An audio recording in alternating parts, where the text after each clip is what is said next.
목사의 아침 묵상 2024년 8월 26일 월요일 아침입니다.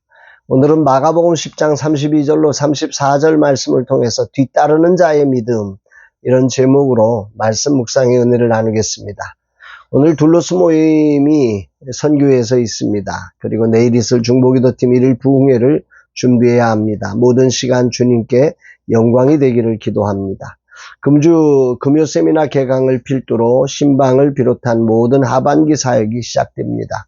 새로운 시작의 타임에 마음과 생각이 새로움으로 기름 부음으로 주님의 뜻을 온전히 이루는 사역이 되기를 기도합니다. 이날 주님 어떤 말씀으로 인도하실까? 본문에는 예수님께서 세 번째로 자신의 죽음과 부활을 예고하시는 장면입니다.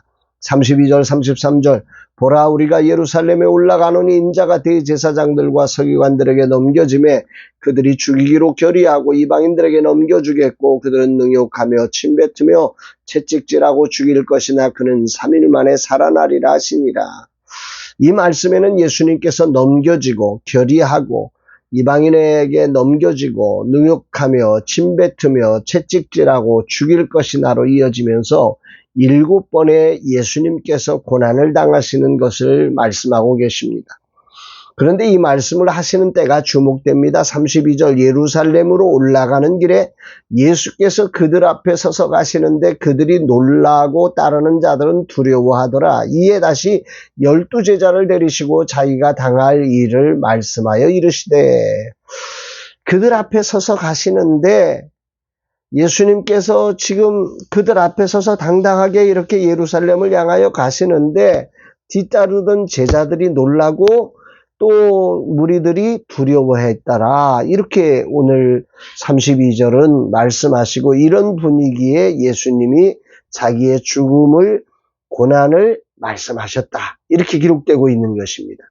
예수님께서 예루살렘으로 올라가시는 길에 그들 앞에 서서 가시는 이 장면에 왜 이 제자들과 따르는 이들이 놀라고 두려워했을까라고 하는 것이 오늘 묵상의 주제가 되는 것입니다. 일반적인 상황이라면 제자들과 따르는 자들이 그저 따르면 되는 거잖아요. 예수님 가시니까 또 예수님 어디로 가시나? 또 이번에는 어떤 일을 하실까? 뭐 이런 것들이 기대가 되고 설레서 따라가는 게 정상입니다. 그런데 오늘 본문은 이 제자들이 놀라고 두려워했다 표현하고 있는 것이죠. 왜 그럴까? 삶이라고 하는 것은 같은 상황에 늘 다른 표현들을 만들어내는 것 같습니다. 예수님은 언제나 수동적으로 끌려가지 않으시고 주도적으로 이끄시면서 그 길이 비록 십자가를 향한 길임에도 불구하고 조금의 주저함 없이 당당하게 앞장서서 걸으셨습니다. 그것이 우리에게 큰 감동을 주고 저에게도 큰 감동이 됩니다. 그런데 제자들은 그 예전과 다르지 않은 예수님의 모습 속에 뭔가 모르는 두려움과 놀라움을 경험하기 시작했다는 것이요. 아무튼 주님의 이런 태도에 제자들과 따르는 무리들은 무엇인가 느낀 것입니다. 그래서 놀라고 두려워하지요. 그리고 예수님은 이때가 자신의 십자가와 죽음을 설명할 최적의 기회라 생각해서 세 번째 이 말씀을 가르치셨다. 이렇게 말씀하고 있는 것입니다.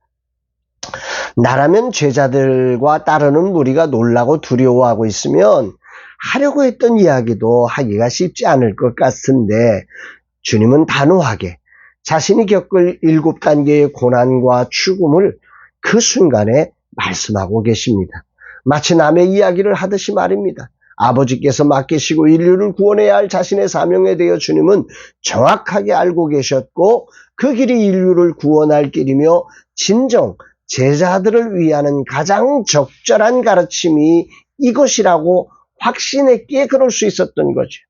그것을 확신하지 못하면 그 순간 못 가르치는 거지. 오늘 우리들도 마찬가지. 우리가 뭔가를 가르쳐낼 때 이게 분명히 이들에게 꼭 필요한 일이라고 하면 상황을 뛰어넘어서 가르칠 수 있지만, 그게 불분명할 때 우리는 가르쳐야 될 족기를 놓치곤 하는 거죠. 죽음이 끝이라면 예수님은 이렇게 가르칠 수 없습니다. 죽음이 끝이 아니라 진정한 승리를 위한 길임을 아셨기에 이렇게 당당하게 가르칠 수 있음을 오늘 아침 묵상하게 됩니다. 예수님을 따르는 길이 고난으로 끝이 나는 길이라면 이것을 제자들에게 분명하게 가르칠 수 없지요. 그러나 이 길이 세상을 구원하는 유일한 길이며 주님은 그 길을 앞장서서 가셨을 뿐만 아니라 그 길을 제자들에게 자세히 가르치도록 명받은 자였기 때문에 예수님은 그렇게 그 순간 두려워하는 제자들을 진정시키며 정말 이해하지도 못함에도 불구하고 그럼에도 불구하고 언젠간 이해될 것임을 아셨기에 이것을 가르치고 계셨던 거죠. 이것이 오늘 가슴에 새겨지는 아침입니다. 오늘도 라마나요 선교회를 섬기며 두려움과 떨림이 늘 존재합니다. 근본달 재정은 또 문제없이 어떻게 넘어갈 수 있을까? 웨이브리지 플랫폼은 정말 제대로 역할을 감당할 수 있을까? 하반기 사역은 어떠할까? 이런 일을 할 때마다 늘 불안하고 떨리는 예수님을 따르는 자들의 그 분위기마다 상황이 달라지는 현실 앞에 이 제자들은 언제나 그런 모습일 수밖에 없음을 성경은 우리에게 말씀하고 있습니다. 오늘도 주님은 라마나요 선교회 내 삶의 주인 되셔서 나를 이끄시되 주도적으로 앞장서서 가시고 계시는데 따르는 저는 놀라고 두려워하는 모습으로 있음을 주님은 이 말씀을 통해서 저를 조명해 주신 것입니다. 한편으로는 놀랍고 한편으로는 감사하고 나를 아시는구나. 나를 아시는구나. 이런 나를 아시고 이 말씀을 통해 주님을 본받으라고 말씀하시는 주님께 감사를 올려드릴 수밖에 없는 거지. 그렇습니다. 상황에 끌려가지 말고 당당하게 말씀과 성령에 이끌려 나아가라. 주님이 시작하셨으니 주님이 이루시리라. 이 말씀을 저에게 하시는 것 같습니다. 아멘입니다. 주님 오늘도 믿음의 주여 온전하게 하시는 인 예수님을 바라봅니다. 두렵고 떨리게 하는 상황이지만 그러나 주님이 대표이시기에 겸손히 주님을 바라보며 상황에 떨며 두려움에 빠지지 않고 주님께 순종하며 맡기신 일에 충성하며 나아가겠습니다. 주님이 오늘도 인도하시고 영광을 받으시며 주님의 뜻만이 이루어지는 날 되게 하여 주옵소서 고백합니다. 사랑하는 여러분, 여러분은 오늘 어떠십니까? 오늘 여러분들도 저처럼 그렇게 주님을 따르면서 어느 날인가는 분위기가 그래서 뭔가 모르는 주님은 여전하신데도 불구하고 내가 불안하고 내가 떨리고 내가 두려워서 그렇게 하고 있는 건 아닙니까? 오늘 이런 우리를 아셔서 오늘 우리에게도 적절한 말씀으로 다가오시며 우리로 하여금 이 길이 승리의 길이라고 말씀하고 계시는 이 주님의 거룩한 소리를 함께 듣고 함께 일어나서 끝까지 승리하는 우리 모두가 되기를 주의 이름으로 축복합니다. 사랑합니다, 여러분.